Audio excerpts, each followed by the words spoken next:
Welcome back guys. उम्मीद करता हूँ आप सब खैरियत से होंगे। तो आज की इस वीडियो में हम लोग अपने फाइल आईओ के टॉपिक को थोड़ा और डिस्कस करेंगे। हमने पहले पीछे भी इसको डिस्कस किया था, लेकिन अब हम इसको थोड़ा और डिटेल में डिस्कस करेंगे। हम इसका रिकैप ले लेते हैं। Working with files in C. Point 1 है stdio.h contains a function called fopen for opening files in C। अब हमारा जो stdio.h है ये हमारा सी लैंग्वेज में एक हेडर फाइल है जिसके अंदर कुछ फंक्शन होते हैं। उनमें से हमारा fopen एक है।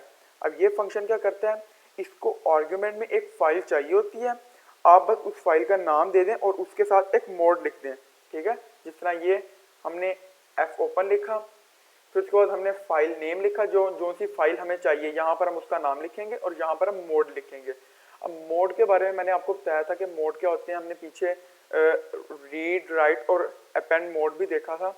तो रीड मोड किस लिए था, वो था अगर आप सिर्फ उसमें उसको रीड करना चाहते हैं तो आप रीड मोड यूज़ करेंगे। अगर आप उसमें कुछ राइट करना चाहते हैं तो आप क्या करेंगे, राइट मोड यूज़ करेंगे। अब जब आप राइट मोड यूज़ करते हैं तो राइट मोड क्या करता था, आपका जो पुराना कंटेंट होता था उसको ख़त्म कर देता था, उसको मिटा देता था, उसकी जगह नया कंटेंट आ जाता था। जबकि अपेंड मोड में क्या होता है कि आपका जो पुराना कंटेंट है वो भी रहेगा और आपका जो नया कंटेंट आप ऐड करेंगे वो उसके नीचे आ जाएगा। यानी अपेंड मोड राइट ही करता है, लेकिन जो आपका पिछला कंटेंट है उसको डिलीट नहीं करता। तो when working with file we have to declare a pointer of type file. अब हमें एक पॉइंटर डिक्लेयर करना पड़ता है इस तरह का, इस टाइप का। मैं इधर लिख देता हूँ फाइल स्टार ptr। आपको इस तरह का एक पॉइंटर डिक्लेयर करना पड़ता है।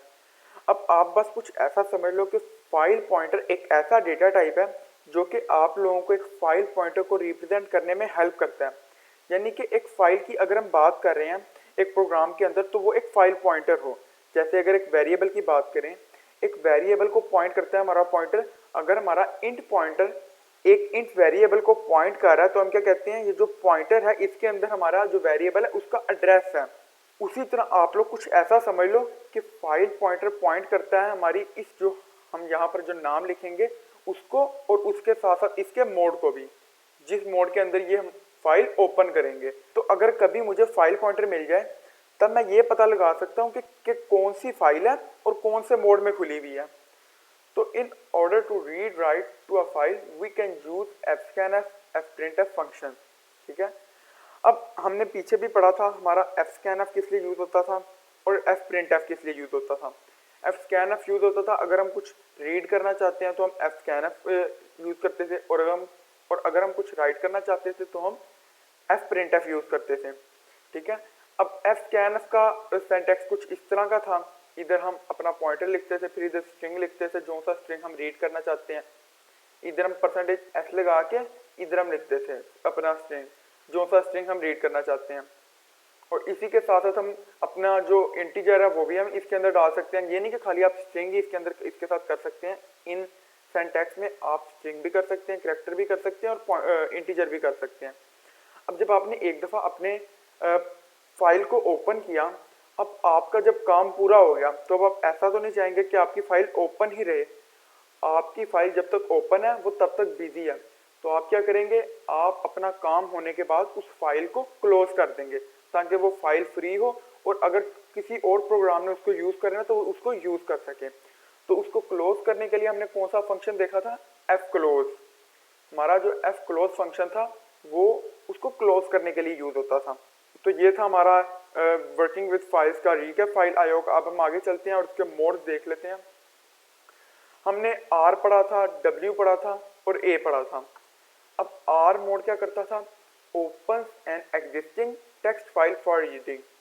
यानी आपके पास अगर एक फाइल है जो एग्जिस्ट कर रही है, आप R मोड क्या करता था, उसको ओपन करके आप सिर्फ उसमें रीड कर सकते हैं, आप उसमें कोई चीज़ चेंज नहीं कर सकते। अगर आप W मोड ओपन करते हैं यानी राइट मोड ओपन करते हैं तो उससे क्या होगा, open a file for writing. Writing के लिए आप उसका कंटेंट चेंज कर सकते हैं।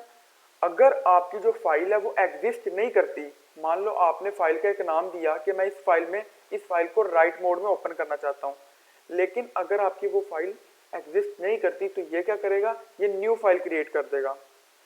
अब आपकी जो राइटिंग होती है वो हमेशा स्टार्ट होती है बिगिनिंग ऑफ द फाइल से। जिस तरह हमने पढ़ा कि राइट मोड में क्या होता है, आपका जो पुराना कंटेंट होता है वो सारा डिलीट हो जाता है, वो सारा खत्म हो जाता है, उसकी जगह न्यू कंटेंट शुरू हो जाता है। अब अपेंड मोड देख लेते हैं। अपेंड मोड था open a text file for writing in appending mode. अब अपेंडिंग मोड क्या है, यानी मान लो ये आपकी एक फाइल है, इसके अंदर ये कुछ कंटेंट लिखा हुआ है। अब अपेंड मोड से क्या होगा, अगर आप अपेंड मोड यूज करेंगे, आपने मान लो ये एक लाइन लिखी है, अब ये लाइन इस सारे को खत्म नहीं करेगी, ये इनके नीचे सिंपल ऐड हो जाएगी। यानी ये क्या करता है, आपकी एक टेक्स्ट फाइल को ओपन करता है राइटिंग के लिए इन अपेंडिंग मोड। अपेंडिंग मोड मैंने आपको क्या बताया कि आपका जो पिछला कंटेंट है उसको खत्म नहीं करेगा, बल्कि उसी के साथ साथ उसमें जो आप नया ऐड करेंगे वो ऐड करता जाएगा, जो आप नया लिखेंगे उसको ऐड करता जाएगा। और इसी तरह अगर आपकी फाइल एग्जिस्ट नहीं करी तो ये क्या करेगा, आपकी फाइल क्रिएट करेगा। The program will start appending content to the existing file content. देखें जिस तरह मैंने बात की कि पुराना कंटेंट जो है फाइल का उसको नहीं छेड़ेगा, उसके नीचे से आप जो लिखेंगे वो उसके नीचे उसमें ऐड करता जाएगा। अब ये तीनों मोड तो हमने पीछे भी देखे थे पहले भी। अब इन तीनों मोड को देख लेते हैं, R plus, W plus, A plus. अब R प्लस का क्या मतलब है, जब आप R प्लस लिखते हैं तो this mode will open a text file for both reading and writing. यानी जब आप ये मोड लिखते हैं, सिंपल R से क्या होता था, आप फिर उसको रीड कर सकते थे, इसमें क्या आप रीडिंग भी कर सकते हैं और राइटिंग भी कर सकते हैं। अब इन तीनों को ना मैं आपको विजुअल स्टूडियो कोड में ज़रा करके भी दिखाऊंगा ताकि आपको और अच्छे से समझ आ जाए कि इनका क्या मतलब है। अब W plus open a text file for both reading and writing, यानी ये रीडिंग भी करता है और राइटिंग भी करता है। अब इसमें क्या होता है, ये क्या करता है, ये पहले जैसे ही आपका फाइल ओपन होगी ये क्या करेगा, ये उसकी जो भी उसके अंदर चीज़ें लिखी हैं उसको ख़त्म करेगा, ठीक है, ख़त्म करके उसमें से फिर आगे लिखना शुरू करेगा। और उसी तरह जो बात थी कि अगर आपकी फाइल एग्जिस्ट नहीं करती तो ये क्या करेगा, न्यू फाइल क्रिएट कर देगा। अब अपेंड A प्लस में क्या होता है, open a text file for both reading and writing, if it doesn't exist then a new file is created. ठीक है, यानी वही करेगा, उसमें आप रीड भी कर सकते हो, आप राइट भी कर सकते हो। और अपेंड मोड का मतलब ही ये है कि आपका पुराना कंटेंट ज़ाया नहीं होगा। यानी अब इस मोड में A प्लस में क्या होता है कि आप जो अपना फाइल है उसको शुरू से पढ़ सकते हैं, लेकिन जो आप राइटिंग करते हैं, जो इसमें आप राइट करते हैं, वो आप only append to file, writing can only append to file. यानी कि आप जो राइटिंग कर रहे हैं उसका मतलब ये कि आप जो पुराना कंटेंट है उसको नहीं चेंज करेंगे, आप उसके अंदर नया ऐड करेंगे। तो ये हमारे मोड से। अब हम आगे चलते हैं और अदर्स फंक्शन देख लेते हैं। अब हमारी जो C स्टैंडर्ड लाइब्रेरी है वो हमें प्रोवाइड करती है various functions to read and write a file character by character और in the form of fixed length string. हमने अभी तक सिर्फ fscan f और fprintf को ही देखा था, लेकिन अब हमारे पास इस fscanf और fprintf के अलावा और भी फंक्शन होते हैं। Some of them are fputc, fputs, fgetc, fgetf। अब यहाँ पर ये C का क्या मतलब है, C का मतलब है कैरेक्टर और इसी तरह F का मतलब है स्ट्रिंग। तो हम इनको जरा डिटेल में देख लेते हैं। मैं आगे चलता हूँ और fputc को देख लेता हूँ। अब ये हमारा एक सिंपल सा फंक्शन होता है जो कि हमारा जो एक कैरेक्टर है उसको हमारी फाइल में राइट करता है। यानी मान लो ये मेरी एक फाइल है, ये इसके अंदर जो भी मैं लिखूंगा ये उसके अंदर हमारा कैरेक्टर राइट करता जाएगा। अब इसका सिंटैक्स किस तरह होता है, इसका सिंटैक्स सिंपल होता है, int fputc character file pointer. Character जो आप लिखना चाहते हैं और फाइल पॉइंटर जिस तरह हमने देखा कि हमें इसको एक पॉइंटर डिक्लेयर करना पड़ता है, तो ये वो वाला पॉइंटर है। अब आप लोग कहेंगे कि यहाँ पर इंट क्यों है। अब वो जो कैरेक्टर है वो आपको इंट की फॉर्म में प्रिंट किया जाता है, आप उसको टाइपकास्ट कर सकते हैं कैरेक्टर में। तो it return the return character return on the success. यानी कि अगर आपका प्रोग्राम आपने सही तरह लिख दिया तो ये क्या करेगा, ये आपको वो कैरेक्टर रिटर्न कर देगा, यानी वो आपका कैरेक्टर आपको लिखा हुआ मिल जाएगा। लेकिन अगर ये फेल हो जाता है तो ये आपको क्या रिटर्न करेगा, EOF। अब ये EOF का क्या मतलब है, एंड ऑफ फाइल कैरेक्टर। ये हमारा end of file character EOF is a constant defined in the header file stdio.h। ये हमारी हेडर फाइल stdio.h में एक कांस्टेंट है जो डिफाइंड है। तो हम आगे चलते हैं और fputs को देख लेते हैं। अब ये क्या करता है, आप लोगों ने गेस तो कर ही लिया होगा कि हमारा fputs क्या करता है। बस जहां पर हमारा कैरेक्टर था वहां पर हमारा स्ट्रिंग आ जाएगा। और हमारा जो fputS फंक्शन है is used to write a null terminated string to a file in C. यानी अगर हम एक स्ट्रिंग अपने फाइल में लिखना चाहते हैं, अब हमने स्ट्रिंग पढ़ा था, स्ट्रिंग में हमारा क्या था, स्ट्रिंग के एंड पे हम एक नल करैक्टर भी लगाते हैं, ठीक है। यानी नल टर्मिनेटेड करैक्टर अरे को हम स्ट्रिंग कहते हैं। हमने स्ट्रिंग का टॉपिक पीछे अच्छी तरह पढ़ा था, तो आपको पता होगा कि स्ट्रिंग के साथ एक नल करैक्टर होता है, ठीक है। अब इसका सिंटैक्स किस तरह है, इंट fputs const char, जो भी आप लिखना चाहते हैं, फिर आगे सिंपल आपका फाइल पॉइंटर आ जाएगा। तो ये हमारा सिंपल fputS का सिंटैक्स है। तो हम देख लेते हैं fgetC। अब हमारा जो fgetC है ये हमारे fputC से बहुत मिलता जुलता है, बस इनमें फ़र्क क्या है, ये क्या करता है, ये रीड करता है करैक्टर्स को, और putC क्या करता था, वो राइट करता था करैक्टर्स को। तो ये देखें, ये क्या करेगा, ये रीड करैक्टर करेगा फ्रॉम अ फाइल, ठीक है। यानी आपका जो एक फंक्शन है रीड करैक्टर्स करने के लिए फाइल से, वो fgetC है, ठीक है। अब इसका सिंटैक्स किस तरह होगा, सिंटैक्स इसका सिंपल सा सिंटैक्स है, आप इंट fgetC लिखेंगे और यहाँ पर आप अपना फाइल पॉइंटर लगा देंगे, ठीक है। अब ये क्या करेगा, ये it return the read character on the success. यानी अगर ये सही चल रहा है तो आपको जो आपका करैक्टर आप लिखेंगे ये आपको वो रिटर्न करेगा, और अगर ये फेल होगा तो सिंपल वही जिस तरह हमारा fputC था ये आपको EOF रिटर्न करेगा, ठीक है। अब मान लो आपकी ये एक फाइल है, इसके अंदर आपने जॉन लिखा हुआ है, ठीक है, जॉन। अब क्या होता है कि जब आप एक दफ़ा अपना इस तरह लिख के आप इसको प्रिंट करोगे तो ये क्या करेगा, ये आपको जे दे देगा, सिंपल आपको एक करैक्टर दे देगा। फिर आप इसको दोबारा करोगे तो ये आपको ओ दे देगा, फिर आप इसको दोबारा करोगे तो ये आपको एच दे देगा, ठीक है। इस तरह ये हमारा fgetC काम करता है। इसको हम विजुअल स्टूडियो कोड में भी देखेंगे। अभी हम देख लेते हैं fgetS। अब वही वाली बात, S और C में सिर्फ उसकी जगह स्ट्रिंग आ जाएगा, नल टर्मिनेटेड स्ट्रिंग, ठीक है। अब यहाँ पर क्या होता है, इसका सिंटैक्स कुछ इस तरह है कि इंट fgets ये आपने लिख दिया, फिर उसके अंदर आप यहाँ पर लिखेंगे जो आपका स्ट्रिंग है, जो भी आप यहाँ पर वो लिखें। और इंट n का क्या मतलब है, इंट n का मतलब है कि आप कितने स्ट्रिंग यानी कितने नंबर उसके रीड करना चाहते हैं, नंबर ऑफ करैक्टर जो आप रीड करना चाहते हैं। अब n के अंदर हमारा नल करैक्टर इंक्लूड होता है, ठीक है, और आगे आपका फाइल पॉइंटर। मतलब मैं अगर इधर 3 लिखता हूँ, ठीक है, और मेरा नाम था इधर जॉन था, ठीक है, मेरा जॉन नाम था मेरी फाइल के अंदर, ठीक है, और मैं अपने इधर सिंटैक्स में इधर 3 इन 10 की जगह 3 लिखता हूँ, तो ये क्या करेगा, ये मुझे जे ओ देगा, जे और ओ। अब इसने मुझे जे ओ क्यों दिया, आप कहोगे कि इसको तो जे ओ एच देना चाहिए था, लेकिन इसने जे ओ इसलिए दिया क्योंकि हमारा जो तीसरा होगा हमारा नल करैक्टर होगा, ये नल करैक्टर को इंक्लूड करेगा। आप जो देंगे ये उसमें नल करैक्टर को इंक्लूड करेगा। तो ये हमारा fputC हमने देखा, हमने fputS देखा, हमने fgetC देखा, fgetS देखा, और हमने इसके मोड्स देखे। अब हम चलते हैं अपने विजुअल स्टूडियो कोड में और वहां पर जाकर इसको डिटेल में देखते हैं। तो चलो चलते हैं।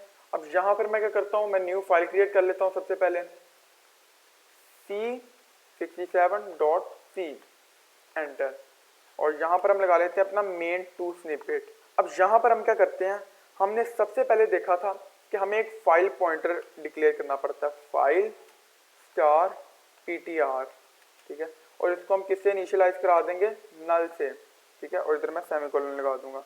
फिर मैं क्या करूंगा, मैं इधर लिखता हूँ, अच्छा इसको मैं ख़त्म कर देता हूँ क्योंकि हमें इसकी ज़रूरत नहीं है, ठीक है। फिर इधर आगे मैं कर देता हूँ ptr is equal to f open, और इसके अंदर हम कह देते हैं फाइल। अब यहाँ पर हमने जो फाइल क्रिएट की थी उस फाइल का नाम क्या था, फाइल डॉट txt। तो मैं इधर सिंपल लिख देता हूँ फाइल डॉट txt, ठीक है, और इधर मैं कोमा लगाता हूँ और इसको मैं ओपन कर लेता हूँ किसमें, मैं इसको सिंपल रीड मोड में ओपन कर लेता हूँ, और इधर मैं सेमीकोलन लगा लेता हूँ, ठीक है। फिर मैं आगे लिखता हूँ, मैं एक करैक्टर बना लेता हूँ कैर सी, और इसको मैं कह देता हूँ fgetC, ठीक है, और इसके अंदर मैं क्या कह देता हूँ ptr, और इधर मैं लगा देता हूँ सेमीकोलन। इसी तरह मैं प्रिंट f कर देता हूँ, प्रिंट f, और इसके अंदर मैं लिखता हूँ दी कैरेक्टर आई रीड वाज, और इधर मैं क्या करता हूँ %t लगाता हूँ क्योंकि हमारा कैरेक्टर है तो इसलिए हम %t लगाएंगे, बैकस्लैश n कॉमा सी, सी हमारा ये वाला जो हमने कैरेक्टर डिफाइन किया था वो, और इधर मैं लगा देता हूँ सेमीकोलन। तो अब हम क्या करते हैं, हम इसको सिंपल रन कर लेते हैं। ये मैं इसको रन कर लेता हूँ। तो ये देखें, the character I read was, इसको मैं कैपिटल कर लेता हूँ, आई रीड वाज टी। अब इसने मुझे टी क्यों दिया, मैं इसको एक बार फिर रन कर लेता हूँ। इसने मुझे टी क्यों दिया, ये देखें हमारा पहला कैरेक्टर क्या है, दिस, ठीक है। इसी तरह अगर मैं इसको फिर से लिखूं, मैं इसको यहाँ से कॉपी करूं और इधर नीचे फिर से पेस्ट कर दूं, ठीक है, और इसको मैं खत्म कर दूं क्योंकि कैर हमारा एक दफ़ा डिफाइन हो गया। तो मैं इसको रन करता हूँ। तो ये देखें, the character I read was T और एच, ठीक है, इसने मुझे टी दिया फिर एच दिया, ठीक है। तो ये क्या हमारा था, ये था हमारा सिंपल जो कैरेक्टर रीड करने का तरीका। अब यहाँ पर हमने जब एक दफ़ा अपना काम कर लिया तो हम जारी बात है अपने उसको क्लोज भी करेंगे। मैं इसको कर देता हूँ एस क्लोज, और इसको मैं कह देता हूँ PTR, यानी कि जब हमारा काम हो जाए तो आपने इसको क्लोज कर देना। तो ये देखिए, अब मैं क्या करता हूँ, मैं इसको करता हूँ सिंपल, इसको मैं कमेंट आउट करता हूँ, इसको मैं करता हूँ कॉपी और इधर मैं इसको करता हूँ पेस्ट, बल्कि यहाँ पर मैं कर देता हूँ कैर STR और इसको मैं कर देता हूँ 34, ठीक है, कैर STR 34 और इधर मैं लगा देता हूँ सेमीकोलन, और इसी तरह इधर इसको मैं कर देता हूँ STR और इधर बल्कि मैं कह देता हूँ F गेट्स और इसके अंदर मैं कह देता हूँ STR कोमा 3, फिर कोमा, फिर आगे मैं लिखता हूँ PTR, ठीक है, और इधर मैं लगा देता हूँ ये, फिर इधर मैं सेमीकोलन लगा देता हूँ और इसको मैं डिलीट कर देता हूँ, हम डिलीट कर देते हैं। और इधर मैं सिंपल इसको प्रिंट कर देता हूँ, copy paste, printf the string is और इसको हम कर देते हैं %s क्योंकि हमारा स्ट्रिंग है, और इसको मैं कर देता हूँ STR। अब मैं इसको रन करता हूँ तो ये देखें द स्ट्रिंग इज TH, इधर हमारे ये था तो मैंने उसको 3 लेंथ दी, मैंने उसको कहा कि मुझे इतना स्ट्रिंग चाहिए। जब मैंने उसको 3 कहा तो उसने मुझे TH दिया, किसके साथ, एक नल कैरेक्टर के साथ, जो इधर तीसरा है वो हमारा नल कैरेक्टर है। अब अगर मैं इसको करूं 9, अब मैं इसको रन करूं तो ये देखें दिस कौन, अब यहाँ पर हम देख लेते हैं दिस कंटेंट, यानी उसने इतना लिखा, 3 4 5 6 7 8 और एक नल कैरेक्टर, ठीक है। इसी तरह अगर मैं इसको करूं, मैं इसको 33 कर दूं, अब मैं इसको रन करूं तो ये देखें this content was produced by, यानी उसने मुझे हमारा पूरा कंटेंट हमें लिख के दिखा दिया जो भी हम स्ट्रिंग प्रिंट करना चाहते थे। तो ये हमारा fgetS का काम है। अब हम देख लेते हैं fputC का काम। मैं इसको भी कर देता हूँ कमेंट आउट, मैं कमेंट आउट कर देता हूँ। और fputC के लिए मुझे क्या करना पड़ेगा, मुझे इधर राइट मोड में इसको करना पड़ेगा क्योंकि हम राइट कर रहे हैं तो मुझे इसको राइट मोड में करना पड़ेगा। मैं इधर लिखता हूँ fputC और इसके अंदर मैं सिंपल लिखता हूँ यहाँ पर O और इधर मैं लगाता हूँ कोमा PTR और इधर मैं लगाता हूँ सेमीकोलन। अब हम इसको रन करते हैं। अब ये हमारा रन हो गया। अब यहाँ पर देखो हमारा O प्रिंट हो गया, ठीक है। fputC ने क्या किया, सिंपल हमारा O प्रिंट कर दिया। अब इसी तरह अगर मैं fputS करूँ, मैं इसको कॉपी करूँ, कॉपी और इधर मैं इसको पेस्ट करूँ fputS और इसके अंदर इधर अगर मैं लिखूँ, इधर मैं लिखूँ दिस इज अली, ठीक है। अब मैं इसको रन करूँ तो यहाँ पर क्या था, यहाँ पर मेरे से मिस्टेक हो गई, इसको मैंने करना था डबल कोट में करना था, इसको भी डबल कोट में, ठीक है। मैं इसको रन करता हूँ तो ये देखें हमारा रन हो गया। अब मैं इधर जाता हूँ तो ये देखें उसने मेरा O भी लिख दिया और दिस इज अली भी लिख दिया, ठीक है। अब ये तो हो गए हमारे चारों फंक्शन जो हमने पढ़े, fgetC, fputC, फिर fgetS और fputS, ये सारे हमने देख लिया। अब हम देखते हैं जो मैंने आपको कहा था R प्लस W प्लस और A प्लस। अगर इधर मैं लिखूं R और प्लस, ठीक है, और इधर इसके कंटेंट को मैं कर दूं, मान लो ये मेरा कंटेंट है। अब R प्लस क्या करता है, इसको मैं रन किया, अब ये देखो इसको मैं सेव कर लेता हूँ, गलती होगी मैं इसको रन करता हूँ। तो ये देखो उसने हमने सिंपल ये करैक्टर प्रिंट कराया और हमने ये राइट किया, हमने ये दो चीज़ें राइट की। ये क्या करेगा, आर प्लस में क्या होता है, वो सिंपल आपका जो जितना आपने राइट किया वो राइट कर देगा और बाकी सारे को वैसे ही रहने देगा, यानी हमारा ए सारा वैसे ही रहा। अब अगर मैं इधर कुछ भी लिखूं, ये देखो मैं इधर कुछ भी लिख देता हूँ, ठीक है, और इसको मैं इधर रन करता हूँ। अब मैं इधर आऊँगा, ये देखो उसने हमारे इससे आगे वाले को नहीं छेड़ा, उसने सिंपल क्या किया, इसको शुरू में इसको लिखा और बाकी उसने वैसे ही रहने दिया, ठीक है। तो इसको मैं कर देता हूँ इस तरह, फिर मैं इसको रन कर देता हूँ। ये हम देखते हैं W प्लस को, W प्लस इसको मैं रन करता हूँ। अब W प्लस में क्या होता है देखें, उसने क्या किया, उसने सारे कंटेंट को डिलीट किया, फिर उसने नया इसमें इसको ऐड कर दिया। अब ये डिफरेंस होता है हमारे R प्लस और W प्लस में। R प्लस में क्या था, वो पिछले कंटेंट को, उससे पहले आपका जो आपने कंटेंट लिखा सिर्फ उसको ऐड करेगा और बाकी आगे वाला वैसे ही रहने देगा। जबकि W प्लस में क्या था, वो सारा कंटेंट डिलीट करके नया कंटेंट ऐड करेगा। इसी तरह A प्लस में क्या करेगा, A प्लस में मैं इसको रन करता हूँ, देखो हमारा पुराना कंटेंट वैसे ही रहा, उसने क्या किया, नया कंटेंट ऐड कर दिया। देखो फिर मैं इधर इसको एक दफ़ा फिर रन करता हूँ, तो ये देखो हमारा एक और दफ़ा कंटेंट ऐड हो गया। तो ये था हमारा, हमने क्या देखा इस वीडियो में, हमने अपने फंक्शंस देखे और हमने अपने मोड्स देख लिए। तो उम्मीद करता हूँ कि आपको फाइल आईओ की समझ आई होगी। अगर आपको कोई चीज़ समझ नहीं आई या आप कुछ पूछना चाहते हैं तो आप कमेंट सेक्शन में पूछ सकते हैं। तो मिलते हैं अगली वीडियो में, तब तक के लिए खुदा हाफिज़।